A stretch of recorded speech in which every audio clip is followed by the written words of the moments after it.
புதுச்சேரியில் இருக்கிற கவர்மெண்டோட கூட்டணி ஆட்சியில இருந்தாலும் புதுச்சேரிய ஒன்றிய அரசு எதிலையுமே கண்டுக்கல் என்றது புதுச்சேரி மக்களான உங்களுக்கு நல்லாவே தெரியும். மாநில அந்தஸ்து கோரிக்கையை மட்டுமா கண்டுக்கல, இங்க வளர்ச்சி ஏற்படவும் துணை நிக்கவே இல்லைன்னு கேள்விப்படுறோம். இந்த புதுச்சேரிக்கு இன்னும் மாநில அந்தஸ்து கொடுக்கல. மாநில அந்தஸ்து வேணும்னு கேட்டு பல முறை சட்டசபையில தீர்மானம் போட்டு ஒன்றிய அரசுக்கு அனுப்பி வச்சுக்கிட்டே இருக்கிறாங்க. இந்த வருஷம் கூட மார்ச் மாசம் 27ஆம் தேதி 2025 அன்னைக்கு ஒரு தீர்மானம் போட்டாங்க. அது மாநில அந்தஸ்து வேணும்னு கேட்டு ஒன்றிய அரசுக்கு அனுப்புற 16வது தீர்மானம். புதுச்சேரி காரைக்கால் பகுதிகளில் மூடப்பட்ட 5 மில்கள், பல்வேறு தொழிற்சாலைகளை மீண்டும் திறக்கிறதுக்கு இதுவரைக்கும் ஒரு துரும்ப கூட கிள்ளி போடல. பல்லாயிரக்கணக்கான இளைஞர்களோட வேலை வாய்ப்புக்காக எதையுமே செய்யல. இங்க ஒரு ஐடி கம்பெனி உருவாகணும்ன்றது எண்ணமே இல்ல.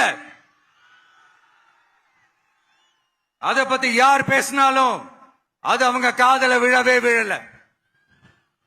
இங்க ஒரு அமைச்சரை ஊழல் குற்றச்சாட்டுல பதவி விட்டு நீக்கப்பட்டு அந்த இடத்துக்கு இன்னொருத்தரை நியமிச்சு 200 நாள் ஆச்சு. இன்னும் அவருக்கு ஒரு இலாக்காவே தரல.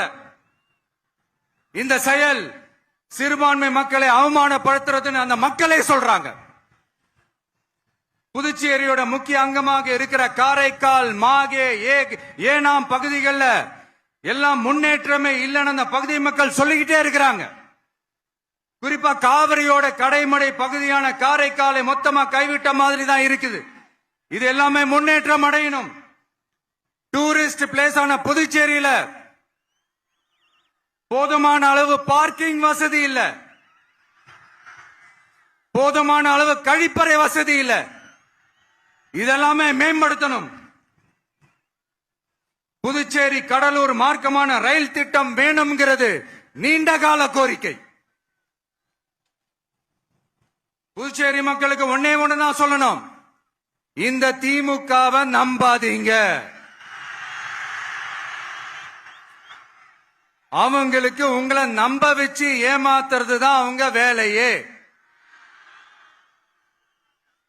நான் சொன்ன பல கோரிக்கைகளை எல்லாம் தீர்த்து வைக்கிறதுக்கு நம்ம புதுச்சேரி கவர்மெண்ட்டுக்கும் அதோட மக்கள் திட்டங்களுக்கும் ரொம்ப அக்கறையா உண்மையா துணை நிக்கிறோம்.